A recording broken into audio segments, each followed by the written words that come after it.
We have all been given a pretty strong reminder of one of the fundamental realities of life, and that is life is uncertain. We live a life that is characterized by instability, by change. We're made to know at times that it is unreliable, it's unpredictable, sometimes it's even threatening, disappointing, and unfair. But such is life. It's very much like is described in Job 14 and verse 1. Two characteristics of life. Number one, the days are few. And number two, they're full of trouble. And so we do the best we can to navigate this life.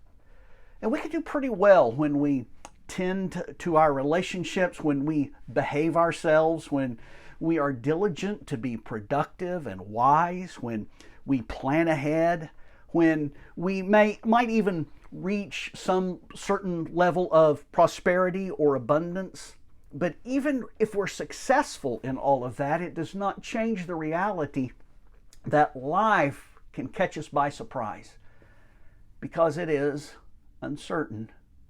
And the great tragedy of life is not the fact that those kinds of things are out there and lurking and may invade our lives at any time. It is that when we try to live this life, when it's not based on anything that is unshakable, that is stable and certain.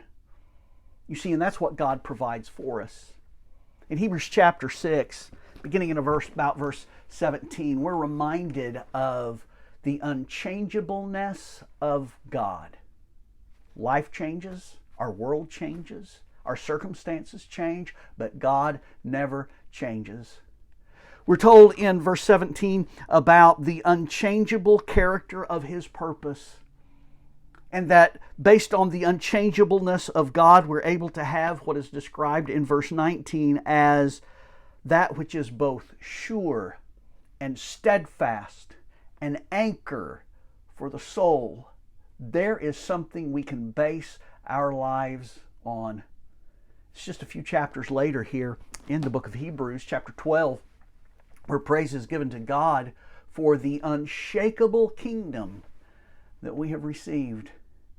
That kind of sheds even some greater light on familiar words of Jesus from Matthew chapter 6 when He tells us that the kingdom of God should have the very first priority in our lives.